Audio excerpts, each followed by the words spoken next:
আসসালামু আলাইকুম ওরহমতুল্লাহ। তোমরা কেমন আছো সবাই? আশা করি অনেক ভালো আছো। ইংলিশ মজার আজকের আয়োজনে তোমাদের সবাইকে অভিনন্দন। শুকরিয়া মহান আল্লাহর কাছে, আলহামদুলিল্লাহ একেবারে ফ্রেশ নতুন একটা এপিসোড শুরু করতে পারছি। মহান আল্লাহ আমাকে সেই সক্ষমতা দিয়েছেন। ঢাকা বিশ্ববিদ্যালয় ভর্তি পরীক্ষার জন্য ইংরেজির একটি পার্ট হচ্ছে রিটেন পার্ট, যেটা নিয়ে তোমরা অনেকেই আতঙ্কিত। আসলে আতঙ্কিত হবার মতোই বিষয়, কারণ এমসিকিউ অংশে ভালো করলেও রিটেনে তুমি যদি খারাপ করো তাহলে ঢাকা বিশ্ববিদ্যালয় স্বপ্নই থেকে যায়। সেক্ষেত্রে রিটেন অংশের একটা পূর্ণাঙ্গ সলিউশন নিয়ে হাজির হয়েছি। এটি হলো প্রথম লেকচার, সূচনা ক্লাস। আজকের এই লেকচারে আমি তোমাদেরকে মূলত লিখিত অংশের ব্যাপারে একটা পূর্ণাঙ্গ ধারণা দেব, যে লিখিত অংশে কি কি থাকে, কিভাবে এগুলো তুমি সলিউশন করবে। হতে পারে যে তুমি অত বেশি ভালো ইংরেজি জানো না, ঢাবি প্রিপারেশান নিচ্ছ, ঠিক এই সময় রিটেনের প্রিপারেশানটা কীভাবে নেবে, অল অ্যাবাউট এই বিষয়গুলো নিয়ে আমি কথা বলবো। সো ঝটপট করে তোমরা একটু কমেন্টে সাড়া দাও, যারা এই ভিডিওটা দেখছো বা দেখবে। তোমরা কারা কারা স্বপ্ন দেখছো যে ঢাকা বিশ্ববিদ্যালয়ই হচ্ছে আমার মেইন স্বপ্ন, তারা একটু কমেন্টে একটু সাড়া দাও। ওকে, আজকের এই ক্লাসটি basically unit A B C D সকলেরই জন্য। তো অ্যাজ ইউজুয়াল তোমরা সবাই অনেকেই, বিশেষ করে ডি ইউ রিটেন ফ্যাক্ট এই বইটা সংগ্রহ করে নিয়েছো। ওকে, এই বইটা সবাই হাতে নাও। এই বইটা অনুযায়ী আমাদের পুরো আয়োজনটা শেষ করব, কেমন? যারা বইটা সংগ্রহ করেছে ওয়েলকাম, যারা এখনও নাও নিয়ে লাইব্রেরিতে খোঁজ নাও, আশা করি পেয়ে যাবে। আর যদি মনে করো অনলাইন থেকে নিতে চাও, একেবারেই তোমাদের সুবিধার্থে আমি অনলাইন এই বইটা অর্ডার লিঙ্ক প্রথম কমেন্টে দিয়ে দিলাম। আচ্ছা, তাহলে চলো আজকের আয়োজনটি শুরু করি। এই বইয়ের প্রথমত সূচি দেখি আমরা একটু। ওকে, এই হচ্ছে বইটির সূচি। তোমরা যারা বইটা নিয়েছো ঠিক একইভাবে তোমরা এরকম সূচি দেখতে পাবে। বেসিক্যালি আমরা আজকে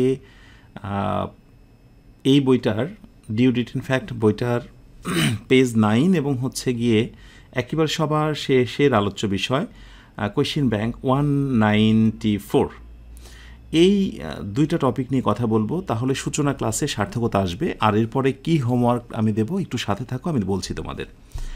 খুব লম্বা সময়ের ক্লাস না, একটু মনোযোগ দিয়ে ক্লাস করো। আর আমার বিশ্বাস তুমি অবশ্যই মনোযোগ দেবে, কারণ তোমার স্বপ্ন যদি হয় ঢাকা বিশ্ববিদ্যালয়।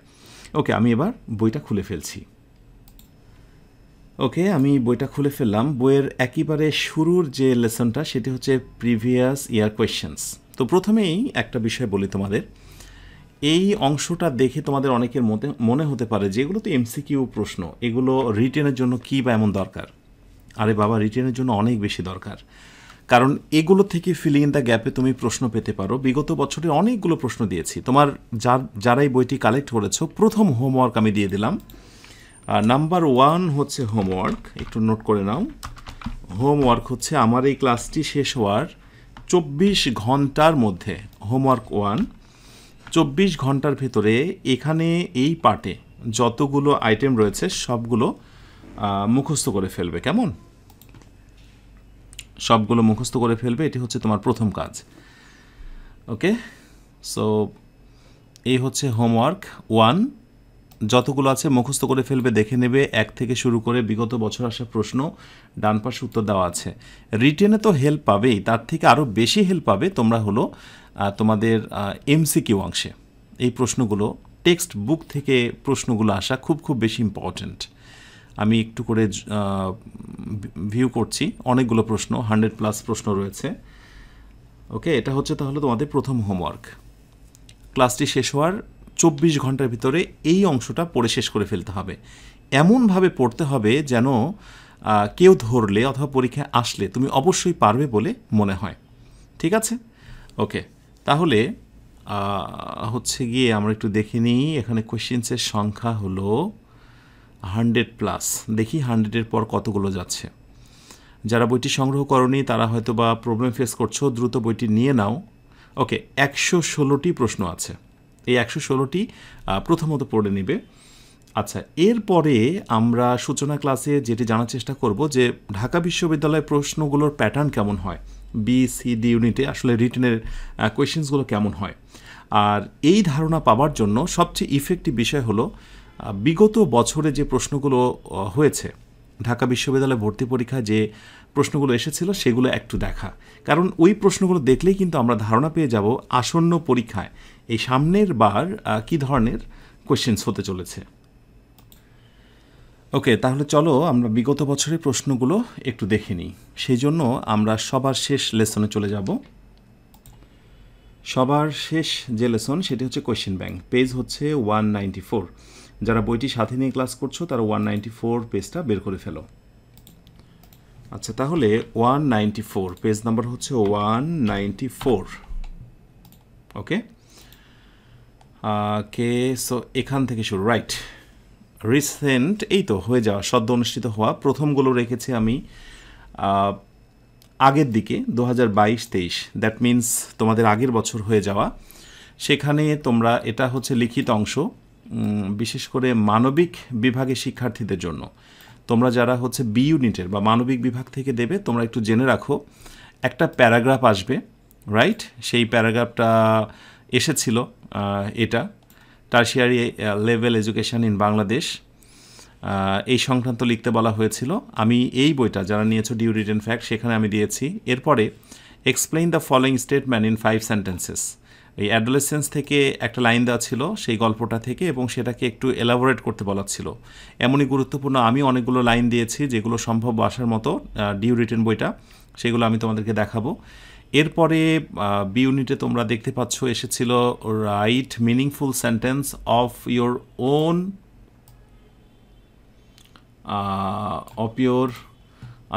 On with each of the following words, নিজের মতো করে এই ওয়ার্ডগুলো দিয়ে একটা করে সেন্টেন্স মেক করতে হবে। হ্যাঁ, প্রসঙ্গত বলি যে এটা শুধুমাত্র প্রশ্ন ব্যাংক না, এই বইটাতে কিন্তু যে প্রশ্নগুলো রয়েছে বিগত বছরের, সেখানে কিন্তু আবার আমি তোমার সবগুলো আনসার করেও দিয়েছি। হ্যাঁ, এইভাবে করে 5টি ওয়ার্ড আছে, এই 5টি ওয়ার্ড দিয়ে তোমাকে আবার বাক্য রচনা করতে হবে। তো সে অনুযায়ী বাক্য তৈরি করা হয়েছে, রাইট। এটা এরপরে আসো বিশেষ করে সি ইউনিটে যারা বিভাগ পরিবর্তনের ক্ষেত্রে মানবিক ও ব্যবসায় শিক্ষা শাখা শিক্ষার্থীদের জন্য। হ্যাঁ, এইটা হলো তোমার বিজ্ঞান ইউনিটের জন্য প্রযোজ্য।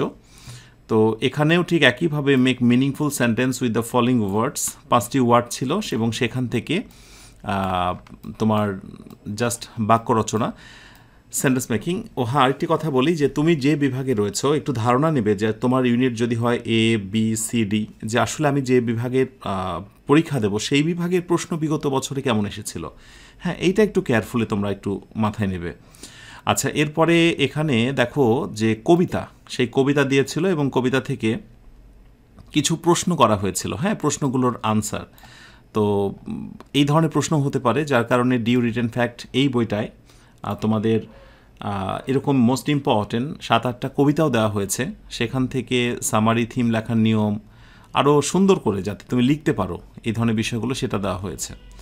আচ্ছা, এরপরে তোমার হলো write a well organise paragraph, এখানেও প্যারাগ্রাফ লিখতে বলা হয়েছে এই ইউনিটের পরীক্ষাতেও।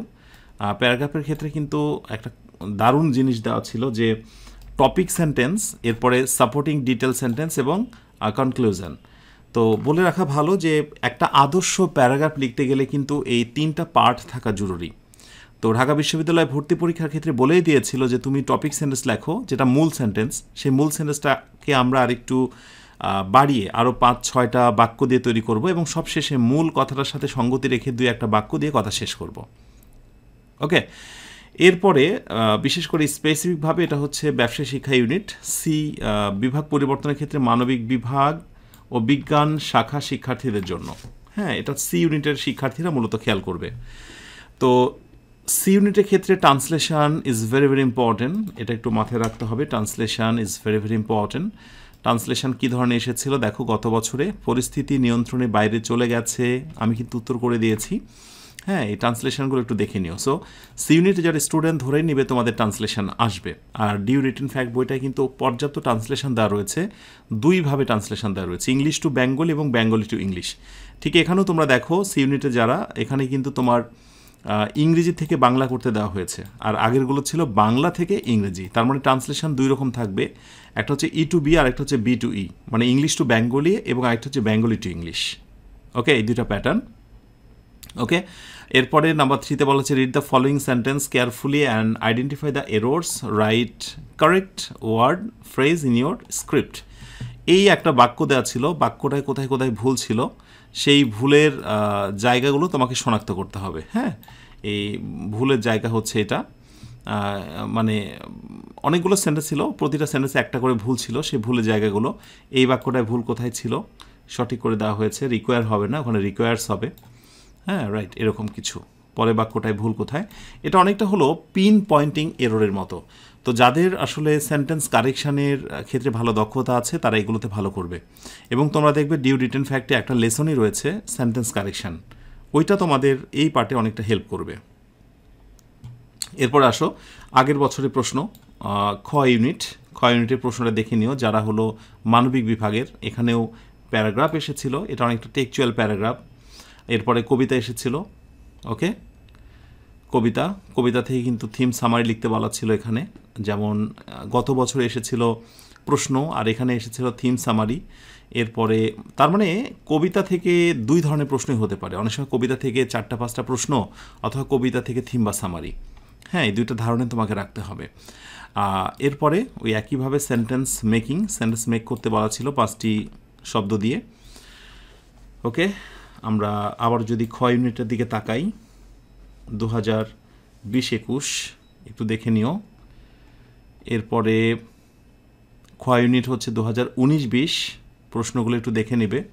এটি হলো তোমাদের হোমওয়ার্ক 2 বেসিকলি। হ্যাঁ, আর ঘ ইউনিট মানে হলো বিভাগ পরিবর্তন, যারা সায়েন্স আর্টস কমার্স থেকে এসে সাধারণ জ্ঞান বাংলা ইংরেজি পড়ে পরীক্ষা দিতে চাও, ঘ ইউনিটে এই প্যারাগ্রাফ মানে কি বলে ট্রান্সলেশন আসে, সেটা কিন্তু এইভাবে প্যাসেজ আকারে। হ্যাঁ, এই ট্রান্সলেশন। সো ট্রান্সলেশনে অবশ্য আমি ইংরেজিটা করে দিয়েছি। এই বিভাগ পরিবর্তনে তোমার প্যারাগ্রাফ আসবে, সেখানে বলে দেওয়া থাকে যে 8টি বা 10টি সেন্টেন্সের মাধ্যমে বিভাগ পরিবর্তন। এটা 20-21-এর, বুঝতেই পারছো, ট্রান্সলেশন। এবং তারপরে একটি টপিকের ওপরে 10টি বাক্য লিখতে বলা হয়েছে।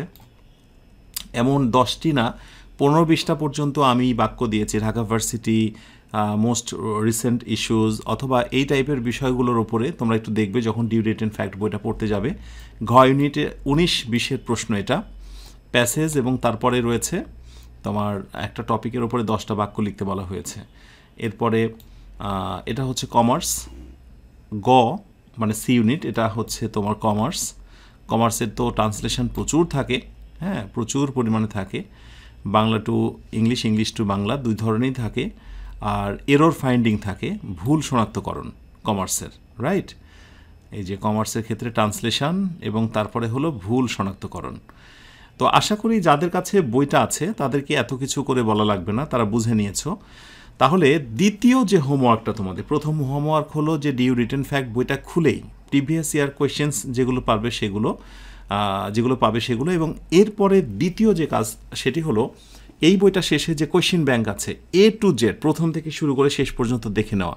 প্রসঙ্গত বলি, তুমি যে ইউনিটেরই হও না কেন সবগুলো প্রশ্ন ব্যাংকই তুমি ভালো করে দেখবে।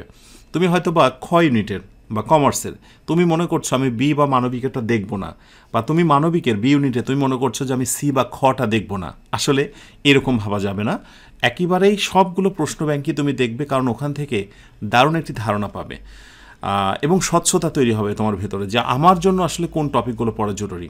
এবং আমি সেইভাবেই তোমাদের ধারাবাহিকভাবে ক্লাসগুলো নিয়ে যাব। এটি হচ্ছে সূচনা ক্লাস বেসিকলি। সো ক্লাসটি শেষ হলেই 24 ঘন্টার মধ্যেই, আমি চাই 24 ঘন্টার মধ্যেই হোমওয়ার্ক 2টা শেষ করে ফেলবে, প্রথম হোমওয়ার্ক এবং তারপরে হচ্ছে বাকি হোমওয়ার্ক। ওকে, সো এইটা হচ্ছে কথা। এখন যারা এই বইটা নিয়েছো তারা দেখবে যে প্রিভিয়াস ইয়ার কোয়েশ্চেন্সের পরে দ্বিতীয় যে লেসনটা শুরু হয়েছে আইডেন্টিফাইং এরর্স, সেন্টেন্স কারেকশন। আমি একটা একটা করে রুলস বোঝাবো তোমাদের, সেটা তোমরা বুঝবে। আসন্ন পরীক্ষায় কী ধরনের প্রশ্ন কিভাবে আসতে পারে সেটা আমি তোমাদেরকে তুলে ধরবো। এখন আইডেন্টিফাইং এরর বা সেন্টেন্স কারেকশন কাদের জন্য দরকার? তুমি কি বি ইউনিটে, তুমি কি সি নাকি ডি? এইটা বুঝে বিগত বছরের প্রশ্ন অ্যানালিসিস করে তুমি যদি বোঝো যে সেন্টেন্স কারেকশনটা আমার আসতে পারে, তাহলে এই ক্লাসটি তোমার জন্য। এখন তুমি যদি ধরো বিভাগ পরিবর্তন হও, সে কথার কথা, আর সেখানে যদি সেন্টেন্স কারেকশন না থাকে তাহলে তুমি এই ক্লাসটি করবে না। সো আমি ঢালাওভাবে ক্লাস নিয়ে যাব একটা একটা করে টপিক। তুমি প্রশ্ন ব্যাংক থেকে ধারণা নেবে যে কোন কোন টপিকগুলো তোমাকে পড়তে হবে। তার মানে তুমি যখন আজকে হোমওয়ার্কটা করতে যাবে, হোমওয়ার্ক কমপ্লিট করার সময় সেখানে সুন্দর করে নোট করবে যে আমি এ ইউনিট বা আমি বি ইউনিট আমার রিটেন অংশের জন্য নির্বাচিত বিষয়সমূহ, এই শিরোনাম দিয়ে 1 নম্বরে ট্রান্সলেশন, 2 নম্বরে ফাইন্ডিং এরর্স, 3 নম্বরে প্যারাগ্রাফ, বুঝতে পারছো? ঠিক এইভাবে একটা সিরিয়াল করবে। ক্লিয়ার? এটা চাইলে কিন্তু আমি করে দিতে পারতাম, কিন্তু আসলে আমি চাই বিগত বছরের প্রশ্নগুলো দেখে তোমরা একটা সাজেশন তৈরি করো। ওকে, সো এইভাবে করে কারেকশন অংশটা শেষ হবে। কারেকশন শেষ হলেই পর্যাপ্ত পরিমাণে কারেকশনের প্র্যাকটিস তোমরা পাবে, পর্যাপ্ত প্র্যাকটিস পাবে পরীক্ষা আসার মতো মোস্ট ইম্পর্টেন্ট যেগুলো। ঠিক আছে? আচ্ছা, ওকে। এরপরে তোমার কারেকশন লেসনটা শেষ হয়ে গেলেই চলে আসবে সেন্টেন্স মেকিং। সেন্টেন্স মেকিং তো আসেই, দেখতে পেয়েছো যে 5টি ওয়ার্ড দিয়ে এখানে মৌলিক রুলসগুলো দেওয়া হয়েছে, যেগুলো আমি তোমাদেরকে বুঝিয়ে দেব। এবং এরপরে মৌলিক রুলসের পরেই তোমার হচ্ছে মোস্ট ইম্পর্টেন্ট টেক্সচুয়াল, আমি অনেকগুলো ওয়ার্ড দিয়েছি। বলে রাখা ভালো, পরীক্ষায় কিন্তু টেক্সট বুক থেকে পর্যাপ্ত পরিমাণে প্রশ্ন হবে। সো টেক্সটের বিষয়গুলোকে আমরা একটু বেশি প্রায়োরিটি দেব। সো টেক্সটের এই ইনফরমেশানগুলো, এই ওয়ার্ডগুলো তোমরা বাসায় পড়বে। যারা বইটা নিয়েছো অলরেডি পড়া শুরু করে দাও, আমার উপরে বসে থেকো না আমার কথা ভেবে যে স্যার আপনি যখন দেবেন তখন পড়বো, এমনটি না, তুমি পড়া শুরু করে দাও। সো ওয়ার্ডগুলো দিয়ে এই ধরনের বাক্যগুলো আর নিজে যদি বানিয়ে করতে পারো না, তাহলে সমস্যা নেই। তাহলে প্রথমে আমি টেক্সচুয়াল দিয়েছি, এরপর টেক্সচুয়াল যখন শেষ হয়ে যাবে অনেকগুলো, আমি দ্রুত দেখানোর চেষ্টা করছি। টেক্সচুয়ালটা শেষ হলেই তোমরা পাবে হচ্ছে নন টেক্সচুয়াল। এই যে এখান থেকে নন টেক্সচুয়াল শুরু হলো, রাইট? নন টেক্সচুয়ালগুলো দেখবে ইম্পর্টেন্ট। সো নন টেক্সচুয়াল হলো এরপরে নতুন লেসন। এরপরে আমি এই পুরো বইটা রিভিউ করা তো সমস্যা, এই যে বিশেষ করে ইম্পর্টেন্ট লাইন এক্সপ্লেনেশন, হ্যাঁ, মোস্ট ইম্পর্টেন্ট লাইন আছে এবং তার এক্সপ্লেনেশন, মোস্ট ইম্পর্টেন্ট লাইন তারপর এক্সপ্লেনেশন, এরকম অনেকগুলো লাইন আছে, সেগুলো এক্সপ্লেনেশন। ব্যাস এইভাবে জাস্ট তোমরা পড়তে থাকবে। একটা পুরো বইকে আসলে রিভিউ করা অনেক বেশি কঠিন। ট্রান্সলেশন অংশে দেখো, এই যে যেটি বলছিলাম যে ট্রান্সলেশনের ক্ষেত্রে কিন্তু মোস্ট ইম্পর্টেন্ট, অনেক সময় বলা হয় যে 10টি বাক্য লেখো অমুক তমুক বিষয়ের ওপরে, তেমনি করে আমি ওই যে ঢাকা বিশ্ববিদ্যালয় সবগুলোর ওপরে 15-20টা করে লিখে দিয়েছি। হ্যাঁ, ঢাকা বিশ্ববিদ্যালয় ইম্পর্টেন্ট, দ্যাটস ওয়াই এখানে আমি ঢাকা বিশ্ববিদ্যালয়ের ওপরে মোস্ট ইম্পর্টেন্ট 40টা বাক্য দিয়েছি। ভবিষ্যৎ টাইপের যে ভাবনাগুলো সেগুলো নিয়ে, ওকে, সমসাময়িক যে বিষয়গুলো সেগুলো, আন্তর্জাতিক বিষয়গুলো অনেক সময় আসতে পারে সেইগুলো। আচ্ছা, এরপরে তোমাদের হচ্ছে যে কিছু প্রভাবও দিয়েছি, প্রবাদ প্রবচন লাগে, এগুলো ট্রান্সলেশনের মধ্যে আসে অনেক সময়। আচ্ছা, এরপরে সামারি থিম, কবিতাগুলো আছে, কবিতা থেকে যেভাবে আসে। হ্যাঁ, মোস্ট ইম্পর্টেন্ট তোমাদের প্যাসেজ, প্যারাগ্রাফ আছে, সবই আছে। ওকে। আরও মজার বিষয় হলো যে যারা ধরো ইংরেজি একেবারে পারো না, পরীক্ষায় কিছু একটা লিখতে বলা হয়েছে, কিভাবে লিখবে, তো আমি শর্টকাট টেকনিক দিয়েছি ওই প্যারাগ্রাফগুলো লেখার। টপিক সেন্টেন্সটা লিখবে আর সবশেষে কনক্লুডিং সেন্টেন্সটা লিখবে। সেটা লিখবে কি আমি লিখে দিয়েছি, ব্যাস এইভাবে শর্টকাট টেকনিক। ধরো পরীক্ষায় অনেক সময় হয় না যে বললো যে write a paragraph on your favourite person, হ্যাঁ, তো ইউর ফেভারিট পারসন তখন তুমি তো লিখতে পারবে না, তো অ্যাটলিস্ট যেন তুমি একটা কিছু অবলম্বন করে নিয়ে যেতে পারো, এই শর্টকাট টেকনিকগুলো এখানে দেওয়া আছে। আশা করি সেগুলো অনুশীলন করলে একটা দারুণ আত্মবিশ্বাস তৈরি হবে, যেটা নিয়ে যেটা মনে হবে তোমাকে যে সম্ভবত আমি ঢাকা বিশ্ববিদ্যালয়ের রিটেন অংশে কিছু হোক তো আমি আনসার করতে পারবো। তো সেই রকমই একটি বই হচ্ছে ডিউ রিটেন ফ্যাক্ট। এই বইটা যারা নিয়েছো, 2টি হোমওয়ার্ক দিলাম, সেই 2টা হোমওয়ার্ক 24 আওয়ার্সের মধ্যে শেষ করো। লেকচার 1 দ্রুতই আপলোড হয়ে যাবে তোমাদের এই প্লেলিস্টে। প্লেলিস্টটা তোমরা একটু চেক করবে সব সময়। আর এছাড়াও তোমরা যারা ইংলিশ মজা ফেসবুক পেজ এবং ইংলিশ মজা ইউটিউব চ্যানেলের সঙ্গে কানেক্ট আছো, তারা তো অবশ্যই নোটিফিকেশান পেয়ে যাবে। ব্যাস, তাহলে শেষ করি আজকের আয়োজনটি। এই ছিল আজকে ঢাকা বিশ্ববিদ্যালয়ে ইংলিশ রিটেন পার্টের সূচনা ক্লাস। সূচনা ক্লাসে আমরা যেটি জানার চেষ্টা করেছি যে বিগত বছরে কী ধরনের প্রশ্ন হয়েছে এবং আসন্ন বছরে কী ধরনের প্রশ্নগুলো হতে পারে। আর 2টি হোমওয়ার্ক দিয়েছি, যে 2টি হোমওয়ার্ক তোমাদের শেষ করার সময় আর ডেডলাইন হচ্ছে 24 আওয়ার্স। যারা যারা শেষ করতে চাও ইনশাআল্লাহ করে ফেলবে, তারা কমেন্টে একটু ইয়েস লিখে দাও অথবা ইনশাআল্লাহ বলে দাও। ঠিক আছে, তাহলে শেষ করছে আজকের আয়োজনটি ইনশাআল্লাহ। পরবর্তী লেসনে লেকচার 1-এ তোমাদের সঙ্গে কথা হবে এই প্রত্যাশায় শেষ করছি। তোমরা সবাই অনেক ভালো থেকো। আসসালামু আলাইকুম ওয়া রাহমাতুল্লাহ।